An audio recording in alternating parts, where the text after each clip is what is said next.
Ram Ram.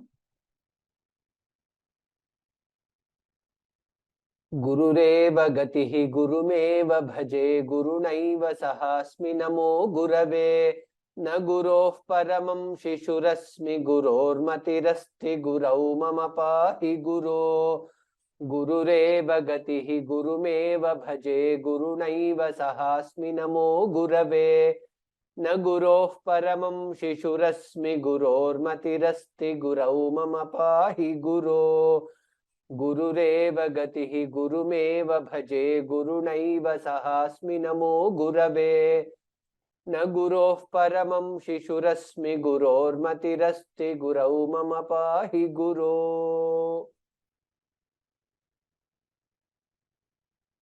Ram Ram Ram.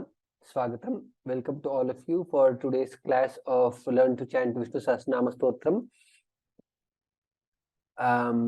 Today, as all of you know, we will be learning the Phalashruti shlokas. We have learned some. Maybe I guess we have the last 10 shlokas that we will learn today. And additionally, we'll have the additional concluding shlokas that we will learn in the upcoming class. Maybe before that, we will do the dhyana shlokas and a few shlokas from the Vishnu Sahasranamam and then go there. Om Shuklambaradharam Vishnum Shashivarnam Chaturbhujam Prasanna Dhyayet Sarva Vighnopashantaye Narayanan Namaskritya Naranchaiva Narottamam Devim Saraswatim Vyasam Tato Jayamudirayet Vyasam Vasishthanaptaram Shakteः Pautramakalmasham Parasharatmajau Vande Sukatatantaponidhim Vyasaya Vishnurupaya Vyasarupaya Vishnave Namo Vai Brahmanidhaye Vasisthaya Namo Namaha Avikaraya Shuddhaya Nityaya Paramatmane Sadaika Rupa Rupaya Vishnave Sarvajishnave.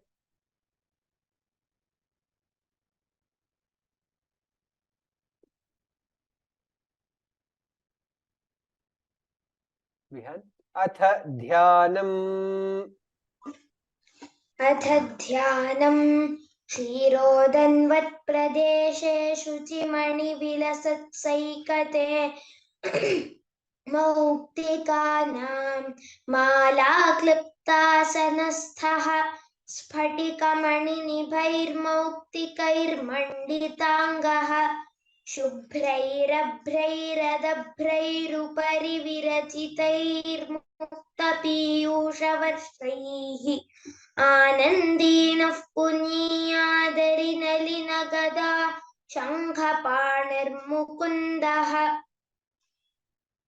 Phufpadau yasya nabhirbhyada suranilaschandra suryau chanetre Karnavashashirotyormukhamapi dahano yasya vasteyamabdhihi Antasthayyasya vishwam suranarakhago bhogi gandharpadaityaihi Chitram ram ramyate tantribhuvanavapusham vishnumisham namami Om Namo Bhagavate Vasudevaya Shantakaram Bhujagashayanam Padmanabham Suresham Vishwadharam Gaganasadrisham Meghavarnam Shubhangam Lakshmikantam Kamalanayanam Yogiridhyanagamyam Vande Vishnum Bhavabhayaharam Sarvalokaikkanatham Meghashyamam Pitakauseyavasam Srivatsankam Kaustubhodbhasitangam Punyapetam Pundarikayataksam Vishnu Vande Sarvalokaikkanatham Namas samasta bhutanam आदिभूताय भूभृते अनेकरूपरूपाय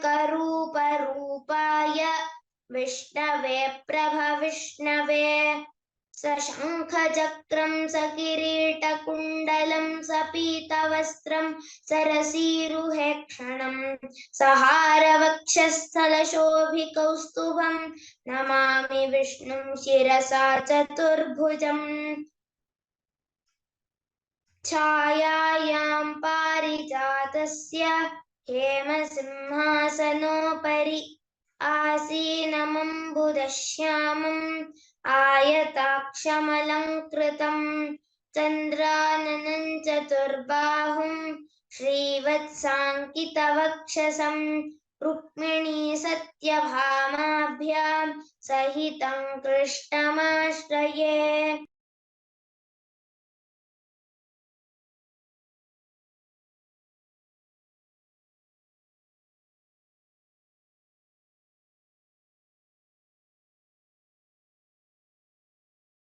ओम विश्वस्मै नमः। विश्वं विष्णुर्वषट्कारो भूतभव्य भवत्प्रभुः भूतकृद्भूतभृद्भावो भूतात्मा भूतभावनः।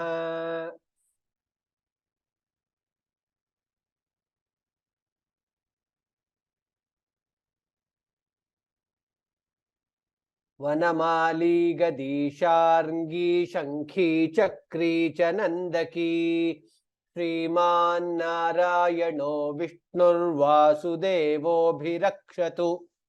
वनमाली गदीशार्ङ्गी शङ्खी चक्री च नन्दकी श्रीमान्नारायणो विष्णुर्वासुदेवोऽभिरक्षतु। वनमाली गदीशार्ङ्गी शङ्खी चक्री च नन्दकी श्रीमान्नारायणो विष्णुर्वासुदेवोऽभिरक्षतु। श्रीवासुदेवोऽभिरक्षतु ॐ नम इति।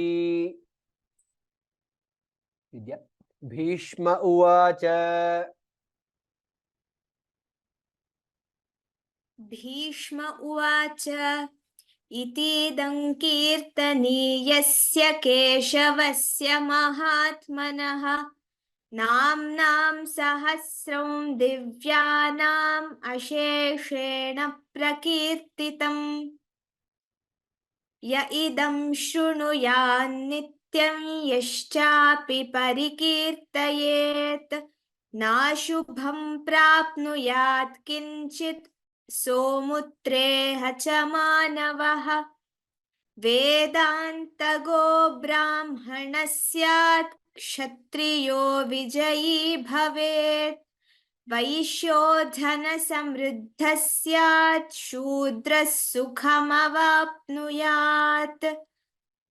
धर्मार्थी प्राप्नुयात् धर्ममर्थार्थी चार्थमाप्नुयात् कामानवाप्नुयात् कामी प्रजार्थी चाप्नुयात् प्रजाम् भक्तिमान् यः सदोत्थाय श्रुतिस्तद्गतमानसः सहस्रं वासुदेवस्य नाम्नामेतत् प्रकीर्तयेत्।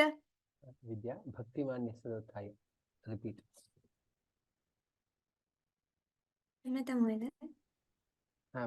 यः सदोत्थाय भक्तिमान् यः सदोत्थाय श्रुतिस्तद्गतमानसः I'm not sure if I am hearing Shruti or Shuchi. You are saying Shuchi or Shruti? Shuchi. Shuchi. Okay, I am hearing it Shuchi. Okay. Sahasram Vasudevasya. सहस्रं वासुदेवस्य नाम्नामेतत् प्रकीर्तयेत् यशः प्राप्नोति विपुलं ज्ञाति प्राधान्यमेव च अचलां श्रियमाप्नोति श्रेयः प्राप्नोत्यनुत्तमम् न भयं क्वचिदाप्नोति वीर्यं तेजश्च विन्दति भवत्यरोगोद्युतिमान् बलरूपगुणान्वितः रोगार्तो मुच्यते रोगाद् बद्धो मुच्येत बन्धनात् भयान्मुच्येत भीतस्तु मुच्येतापन्न आपदः दुर्गाण्यतितरत्याशु पुरुषः पुरुषोत्तमम् स्तुवन्नाम सहस्रेण नित्यं भक्तिसमन्वितः वासुदेवाश्रयो मर्त्यो वासुदेवपरायणः सर्वपापविशुद्धात्मा याति ब्रह्म सनातनम् न वासुदेव भक्तानाम् अशुभं विद्यते क्वचित् जन्म मृत्युजरा व्याधि भयं नैवोपजायते इमं स्तवमधीयान श्रद्धा भक्ति समन्वितः युज्येतात्मसुखक्षान्ति श्रीधृतिस्मृतिकीर्तिभिः Vihan. न क्रोधो न क्रोधो न च मात्सर्यं न लोभो नाशुभामतिः भवन्ति कृतपुण्यानां भक्तानां पुरुषोत्तमे द्यौः स चन्द्रार्कनक्षत्रा खन्दिशो भूर्महोदधिः वासुदेवस्य वीर्येण विधृतानि महात्मनः ससुरासुरगन्धर्वं स यक्षोरगराक्षसं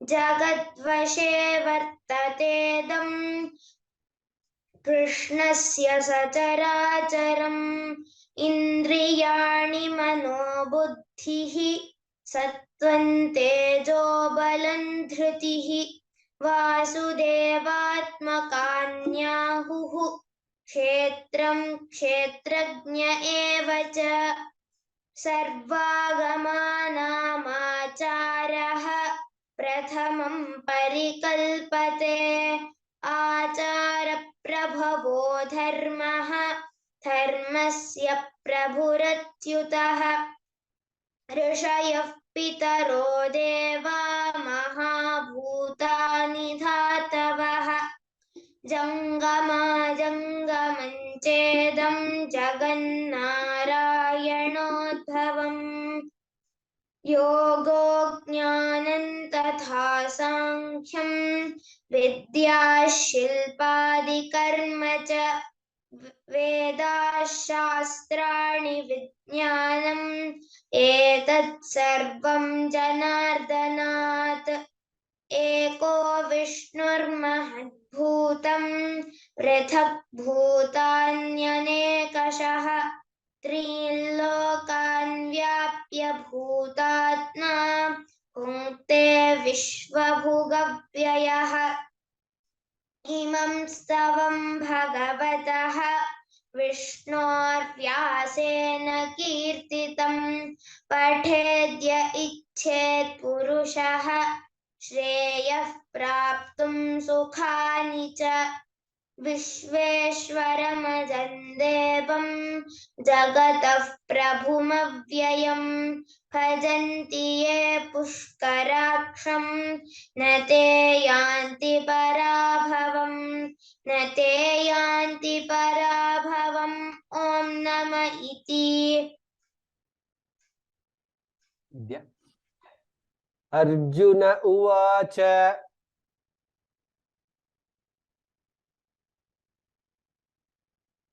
विद्या नास्ति वा अर्जुन उवाच पद्मपत्रविशालाक्ष न पाठितम् अर्जुन उवाच अर्जुन उवाच अर्जुन उवाच पद्मपत्रविशालाक्ष Padmapatra Padmapatra Vishalaksha Padmanabhasurottama Padmanabhasurottama Bhaktanamanuraktanaam Bhaktanamanuraktanaam Trata Bhavajanardana Trata Bhavajanardana Arjuna Uvacha Padmapatra Vishalaksha Shadirga Vishalaksha Padmanabha Bha Mahaprana Surottama Bhaktanam, again Bha is Mahaprana, Anuraktanam, Bhaktanam Anuraktanam. When you are telling, you have to ensure that Ka and Tha, both letters are heard. Bhaktanam Anuraktanam, Ka and Tha. Bhaktanam Anuraktanam Trata Bhava, Bha again Mahaprana, Janardana. Padmapatra Vishalaksha Padmanabhasurottama. Arjuna Uvacha Padmapatra Vishalaksha Padmanabhasurottama. Arjuna Uvacha Padmapatra Vishalaksha Padmanabhasurottama. Bhaktanamanuraktanaam Trata Bhavajanardana. Bhaktanamanuraktanaam Trata Bhavajanardana. Bhaktanamanuraktanaam Trata Bhavajanardana. Arjuna Uvacha Padmapatra Vishalaksha Padmanabhasurottama Bhaktanamanuraktanaam Trata Bhavajanardana. Arjuna Uvacha Padmapatra Vishalaksha Padmanabhasurottama Bhaktanamanuraktanaam Trata Bhavajanardana. Arjuna Uvacha Padmapatra Vishalaksha Padmanabhasurottama Bhaktanamanuraktanaam Trata Bhavajanardana. Sri Bhagavanuvacha Shri Bhagavanuvacha Shri Bhagavanuvacha Yo man nama sahasrena Yo man nama sahasrena Totumichhati Pandava Stotumichhati Pandava Sohamekena shlokena Sohamekena shlokena Tuta eva na samshayah Stuta eva na samshayah Yo mam nama sahasrena mam nama sahasrena man nama sahasrena stotum ichhati cha mahaprana there Pandava sohamekena shlokena stuta eva na samshayah. यो मान्नाम सहस्रेण स्तोतुमिच्छति पाण्डव यो मान्नाम सहस्रेण स्तोतुमिच्छति पाण्डव यो मान्नाम सहस्रेण स्तोतुमिच्छति पाण्डव सोऽहमेकेन श्लोकेन स्तुत एव न संशयः सोऽहमेकेन श्लोकेन स्तुत एव न संशयः सोऽहमेकेन श्लोकेन स्तुत एव न संशयः श्रीभगवानुवाच यो मान्नाम सहस्रेण स्तोतुमिच्छति पाण्डव सोऽहमेकेन श्लोकेन स्तुत एव न संशयः स्तुत एव न संशय ओन्नम इति श्रीभगवानुवाच यो मान्नाम सहस्रेण स्तोतुमिच्छति पाण्डव सोऽहमेकेन श्लोकेन स्तुत एव न संशयः श्रीभगवानुवाच यो मान्नाम सहस्रेण स्तोतुमिच्छति पाण्डव सोऽहमेकेन श्लोकेन स्तुत एव न संशयः स्तुत एव न संशय ओन्नम इति व्यास उवाच व्यास उवाच व्यास उवाच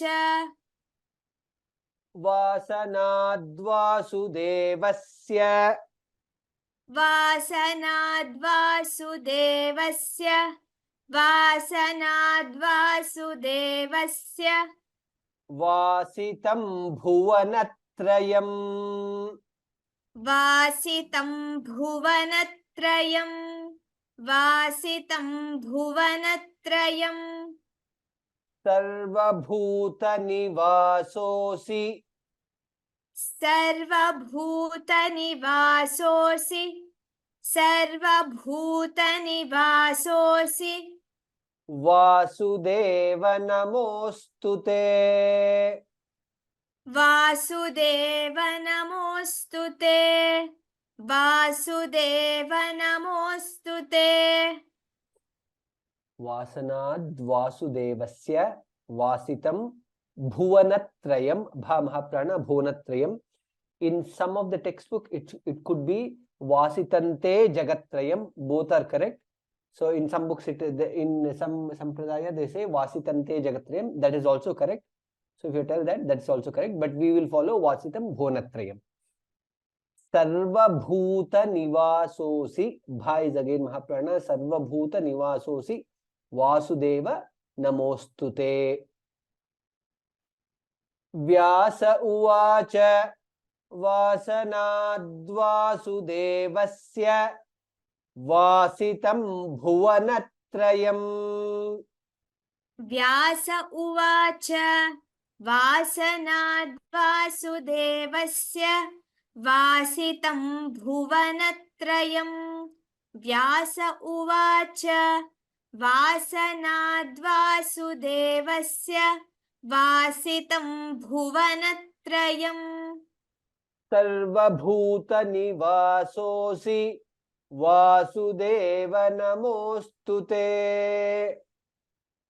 सर्वभूतनिवासोऽसि वासुदेव नमोऽस्तु ते.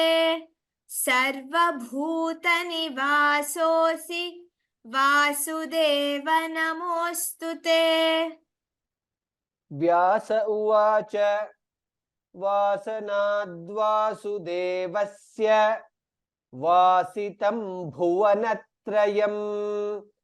सर्वभूतनिवासोऽसि वासुदेव नमोऽस्तुते श्रीवासुदेव नमोऽस्तुत ॐ नम इति व्यास उवाच वासनाद्वासुदेवस्य वासितं भुवनत्रयं सर्वभूतनिवासोऽसि वासुदेव नमोऽस्तु ते श्रीवासुदेव नमोऽस्तुत ॐ नम इति व्यास उवाच वासनाद्वासुदेवस्य वासितं भुवनत्रयं सर्वभूतनिवासोऽसि वासुदेव नमोऽस्तु ते श्रीवासुदेव नमोऽस्तुत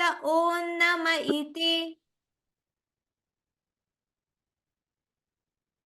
पार्वत्युवाच पार्वत्युवाच पार्वत्युवाच केनोपायेन लघुना केनोपायेन लघुना केनोपायेन लघुना विष्णोर्नाम सहस्रकम् विष्णोर्नाम सहस्रकम् विष्णोर्नाम सहस्रकम् पठ्यते पंडितैर्नित्यम् पठ्यते पंडितैर्नित्यम्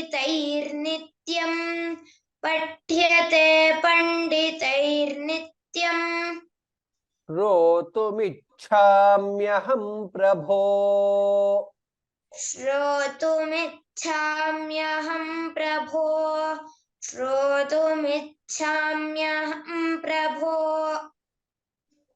पार्वत्युवाच केनोपायेन लघुना घमः प्राण लघुना विष्णोर्नाम सहस्रकं विष्णोः नाम सहस्रकं पठ्यते ठामः प्राण पठ्यते पंडितैर्नित्यं पंडितैर there is refa there पंडितैर्नित्यं श्रोतुमिच्छाम्यहं cha mahaprana after cha there is ma and ya mya श्रोतुमिच्छाम्यहं प्रभो भा महाप्राण there केनोपायेन लघुना विष्णोर्नाम सहस्रकम्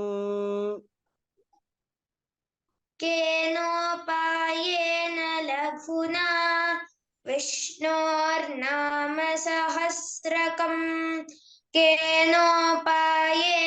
लघुना विष्णोर्नाम सहस्रकम् पठ्यते पंडितैर्नित्यं श्रोतुमिच्छाम्यहं प्रभो पठ्यते पंडितैर्नित्यं श्रोतुमिच्छाम्यहं प्रभो पठ्यते पंडितैर्नित्यं श्रोतुमिच्छाम्यहं प्रभो पार्वत्युवाच केनोपायेन लघुना विष्णोर्नाम सहस्रकम् पठ्यते पंडितैर्नित्यं श्रोतुमिच्छाम्यहं प्रभो पार्वत्युवाच केनोपायेन लघुना विष्णोर्नाम सहस्रकम् पठ्यते पंडितैर्नित्यं श्रोतुमिच्छाम्यहं प्रभो पार्वत्युवाच केनोपायेन लघुना विष्णोर्नाम सहस्रकम् पठ्यते पंडितैर्नित्यं श्रोतुमिच्छाम्यहं प्रभो ईश्वर उवाच ईश्वर उवाच ईश्वर उवाच श्रीराम राम रामेति श्रीराम राम रामेति श्रीराम राम रामेति रमे रामे मनोरमे रमे रामे मनोरमे रमे रामे मनोरमे सहस्रनाम तत्तुल्यम् सहस्रनाम तत्तुल्यं सहस्रनाम तत्तुल्यं राम नाम वरानने राम नाम वरानने राम नाम वरानने. This is a well-known shloka. I guess all of you know. I need not have to teach this again. Ishvara uvacha Shri Rama Rama Rameti Rame Rame Manorame Sahasranama Tattulyam. There is ta, and then after that there are two tas there. It is not Tatulyam, Tattulyam Ramanama Varanane. ईश्वर उवाच श्रीराम राम रामेति रमे रामे मनोरमे ईश्वर उवाच श्रीराम राम रामेति रमे रामे मनोरमे ईश्वर उवाच श्रीराम राम रामेति रमे रामे मनोरमे सहस्रनाम तत्तुल्यं राम नाम वरानने सहस्रनाम तत्तुल्यं राम नाम वरानने सहस्रनाम तत्तुल्यं राम नाम वरानने. ईश्वर उवाच श्रीराम राम रामेति रमे रामे मनोरमे सहस्रनाम तत्तुल्यं राम नाम वरानने राम श्रीराम नाम वरानन ओं नम इति. ईश्वर उवाच श्रीराम राम रामेति रमे रामे मनोरमे सहस्रनाम तत्तुल्यं राम नाम वरानने श्रीराम नाम वरानन ओं नम इति. ईश्वर उवाच श्रीराम राम रामेति रमे रामे मनोरमे सहस्रनाम तत्तुल्यं राम नाम वरानने श्रीराम नाम वरानन ओं नम इति. ब्रह्मोवाच ब्रह्मोवाच नमोऽस्त्वनन्ताय सहस्रमूर्तये नमोऽस्त्वनन्ताय सहस्रमूर्तये नमोऽस्त्वनन्ताय सहस्रमूर्तये सहस्रपादाक्षि शिरोरुबाहवे सहस्रपादाक्षि शिरोरुबाहवे सहस्रपादाक्षि शिरोरुबाहवे सहस्रनाम्ने पुरुषाय शाश्वते सहस्रनाम्ने पुरुषाय शाश्वते सहस्रनाम्ने पुरुषाय शाश्वते सहस्रकोटियुगधारिणे नमः सहस्रकोटियुगधारिणे नमः सहस्रकोटियुगधारिणे नमः ब्रह्मोवाच नमोऽस्त्वनन्ताय सहस्रमूर्तये सहस्रपादाक्षिशिरोरुबाहवे सहस्रनाम्ने पुरुषाय शाश्वते सहस्रकोटि युगधारिणे धामः प्रण युगधारिणे नमः सहस्रकोटि युगधारिणे नमः ब्रह्मोवाच नमोऽस्त्वनन्ताय सहस्रमूर्तये सहस्रपादाक्षिशिरोरुबाहवे ब्रह्मोवाच नमोऽस्त्वनन्ताय सहस्रमूर्तये सहस्रपादाक्षिशिरोरुबाहवे नमोऽस्त्वनन्ताय सहस्रमूर्तये सहस्रपादाक्षिशिरोरुबाहवे सहस्रनाम्ने पुरुषाय शाश्वते सहस्रकोटियुगधारिणे नमः सहस्रनाम्ने पुरुषाय शाश्वते सहस्रकोटियुगधारिणे नमः सहस्रनाम्ने पुरुषाय शाश्वते सहस्रकोटियुगधारिणे नमः ब्रह्मोवाच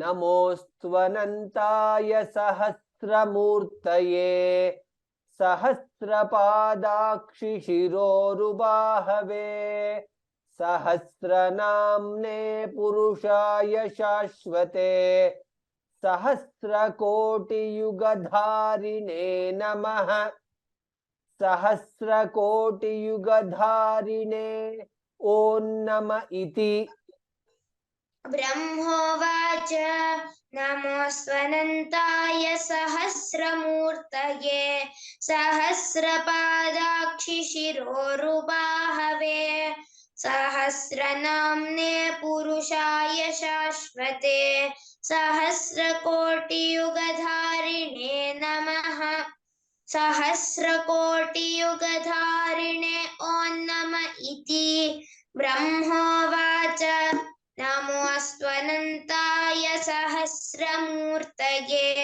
सहस्रपादाक्षिशिरोरुबाहवे सहस्रनाम्ने पुरुषाय शाश्वते सहस्रकोटियुगधारिणे नमः सहस्रकोटियुगधारिणे ॐ नम इति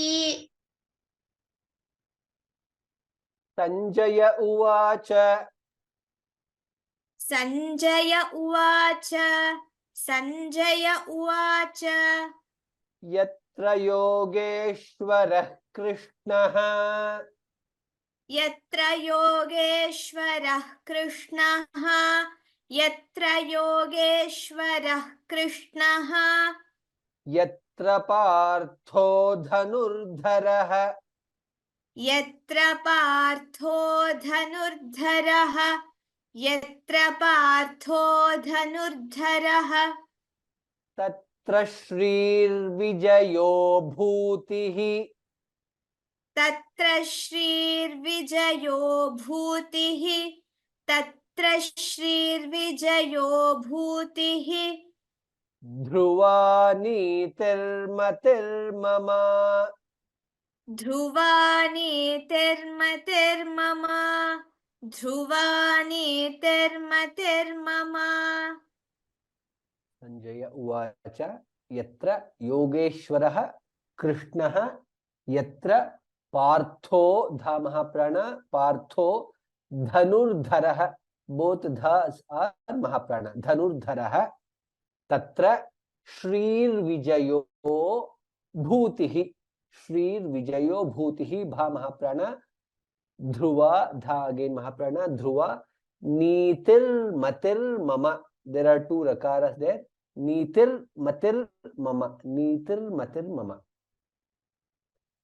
Sanjaya uvacha yatra yogeshwarah Krishnaha yatra partho dhanurdharah.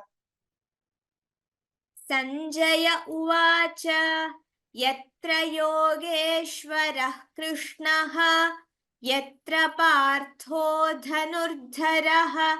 Sanjaya uvacha yatra yogeshwarah Krishnaha yatra partho dhanurdharah. Tatra shrirvijayo bhutihi dhruva nitirmatir mama. Tatra shrirvijayo bhutihi dhruva nitirmatir mama. Tatra shrirvijayo bhutihi dhruva nitirmatir mama. Sanjaya uvacha yatra yogeshwarah Krishnaha yatra partho dhanurdharah tatra shrirvijayo bhutihi dhruva nitirmatir mama. Sanjaya uvacha yatra yogeshwarah Krishnaha yatra partho dhanurdharah tatra shrirvijayo bhutihi dhruva nitirmatir mama. Sanjaya uvacha yatra yogeshwarah Krishnaha yatra partho dhanurdharah tatra shrirvijayo bhutihi dhruva nitirmatir mama. Shri Bhagavanuvacha Shri Bhagavanuvacha Shri Bhagavanuvacha Ananyashchintayanto mam Ananyashchintayanto mam Ananyashchintayanto mam ye janah paryupasate Ye janah paryupasate Ye janah paryupasate teshan nityabhiyuktanam Teshan nityabhiyuktanam Teshan nityabhiyuktanam yogakshemam vahamyaham. Yogakshemam vahamyaham Yogakshemam vahamyaham Shri Bhagavanuvacha Ananyashchintayanto mam ye janaha paryupasate tesham nityabhiyuktanam bha mahaprana yuktanam ka and ta yuktanam yogakshemam vahamyaham ma and ya vahamyaham. Shri Bhagavanuvacha Ananyashchintayanto mam ye janah paryupasate. Shri Bhagavanuvacha Ananyashchintayanto mam Ye janah paryupasate Shri Bhagavanuvacha Ananyashchintayanto mam Ye janah paryupasate Teshan nityabhiyuktanam yogakshemam vahamyaham. Teshan nityabhiyuktanam yogakshemam vahamyaham Teshan nityabhiyuktanam yogakshemam vahamyaham श्रीभगवानुवाच अनन्याश्चिन्तयन्तो माम् ये जनाः पर्युपासते तेषां नित्याभियुक्तानां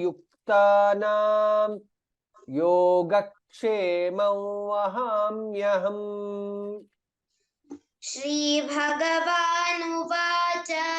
अनन्याश्चिन्तयन्तो मां ये जनाः पर्युपासते तेषां नित्याभियुक्तानां योगक्षेमं वहाम्यहम्।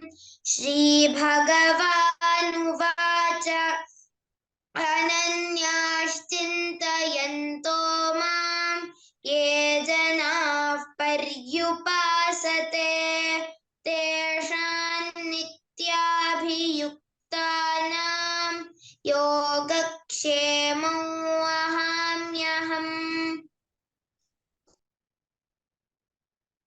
परित्राणाय साधूनां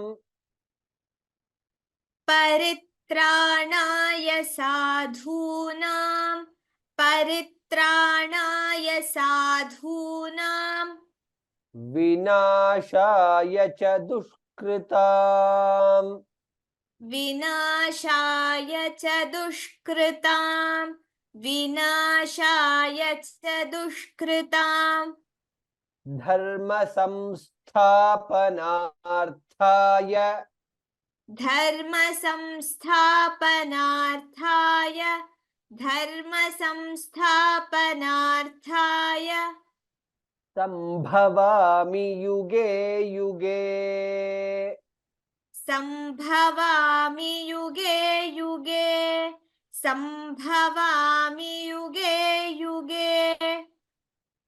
परित्राणाय साधूनां ध महाप्राण साधूनां ध अगेन उकार इज दीर्घ साधूनां विनाशाय च दुष्कृतां धर्म ध महाप्राण संस्थापनार्थाय in both the places tha is mahaprana samsthapanarthaya sambhavami bha again mahaprana sambhavami yuge yuge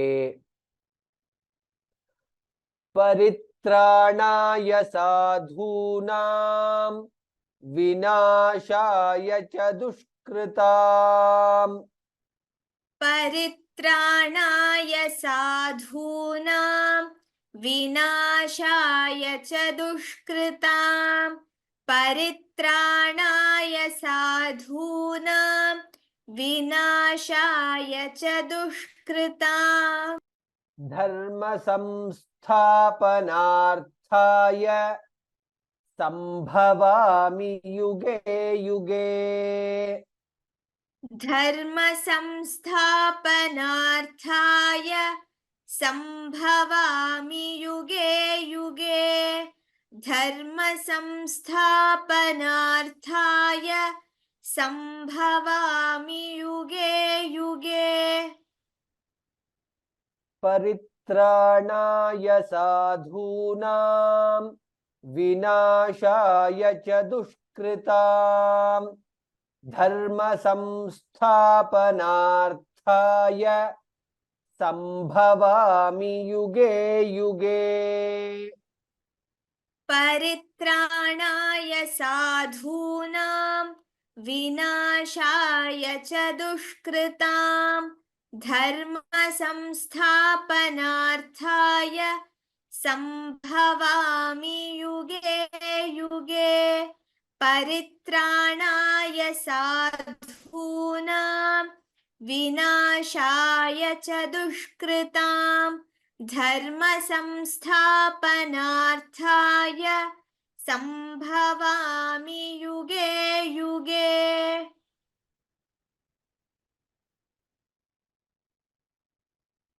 Arjuna उवाच पद्मपत्र विशालाक्ष पद्मनाभसुरोत्तम भक्तानामनुरक्तानां त्राता भव जनार्दन। श्रीभगवानुवाच यो मान्नाम सहस्रेण स्तोतुमिच्छति पाण्डव सोऽहमेकेन श्लोकेन स्तुत एव न संशयः। स्तुत एव न संशय ओन्नम इति।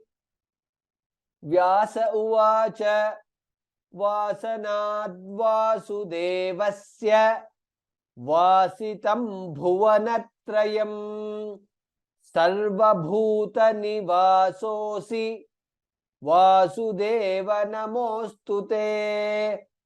श्रीवासुदेव नमोऽस्तु त ओन्नम इति।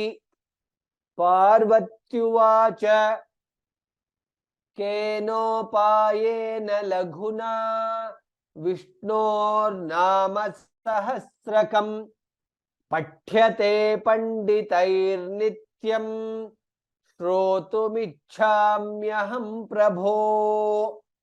ईश्वर उवाच श्रीराम राम रामेति रमे रामे मनोरमे सहस्रनाम तत्तुल्यं राम नाम वरानने। श्रीराम राम रामेति रमे रामे मनोरमे सहस्रनाम तत्तुल्यं राम नाम वरानने। श्रीराम राम रामेति रमे रामे मनोरमे सहस्रनाम तत्तुल्यं राम नाम वरानने। श्रीराम नाम वरानन ओन्नम इति। ब्रह्मोवाच नमोऽस्त्वनन्ताय सहस्रमूर्तये सहस्रपादाक्षि शिरोरुबाहवे सहस्रनाम्ने पुरुषाय शाश्वते सहस्रकोटियुगधारिणे नमः। सहस्रकोटियुगधारिणे ओन्नम इति। संजय उवाच यत्र योगेश्वरः कृष्णः यत्र पार्थो धनुर्धरः तत्र श्रीर्विजयो भूतिः ध्रुवानीतिर्मतिर्मम। श्रीभगवानुवाच अनन्याश्चिन्तयन्तो मां ये जनाः पर्युपासते तेषां नित्याभियुक्तानां योगक्षेमं वहाम्यहम्। परित्राणाय साधूनां विनाशाय च दुष्कृतां धर्म संस्थापनार्थाय संभवामि युगे युगे। There is two more shlokas, then afterwards additional concluding shlokas are there. Only I will chant today. Next week I will teach.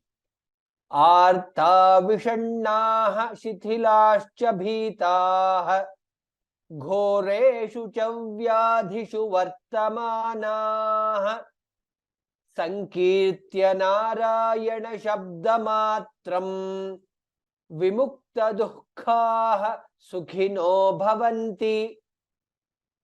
आर्ता विषण्णाः शिथिलाश्च भीताः घोरेषु च व्याधिषु वर्तमानाः संकीर्त्य नारायण शब्दमात्रं विमुक्तदुःखाः सुखिनो भवन्ति।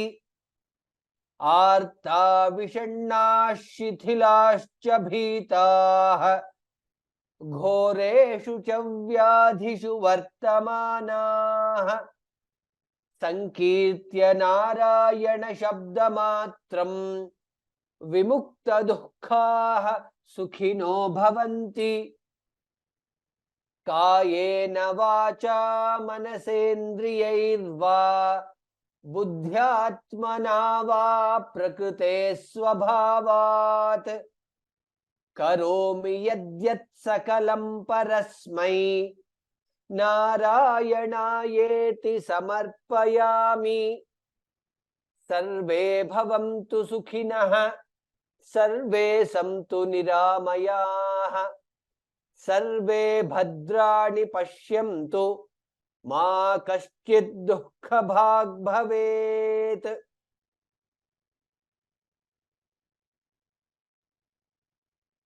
Dhanyawadaha. Ram Ram Ram. We will repeat, we will chant, practice these shlokas that we learned today in our next class. With this, I guess the Vishnu Sahasranama Stotram and the Phalashruti shlokas are over. There are additional concluding shlokas, maybe about 10, 12. Those shlokas we will learn to chant those in the next class. And maybe in the next class we will announce when, how much we will after that we'll also do maybe few classes for practicing the Parayanam. So we'll do the Parayanam so that it becomes practice for all of us. And then we will have the assessment. So we will announce the assessment dates, etc. Maybe in our next class, we'll try to announce that. And then we will take it up from there. Maybe for today, we'll not do any practice. I'll just see if there's any question. This question of mine is beyond the scope of the class, but I'm inquisitive to know why the shloka 27 is important and is recited thrice while telling Vishnu Sahasranama, please. Okay, I guess you are referring to, okay, the question is, why do we chant shloka number 27, which is Sri Rama Rama Rameti, I guess, is important and is recited thrice while telling the Vishnu Sahasranama Stotra. Okay, so maybe what we'll also do is we will have one session talking about why in the beginning of the class we spoke about the importance of Vishnu Sahasranama. Maybe we'll also try to extend that with one more session. I will see if Vishwanath Mahodaya is free. We'll try to get him. And I will also ask him if we can cover that, the importance of Sri Rama Rama Rameti. And then you will get to know why we chant it 3 times.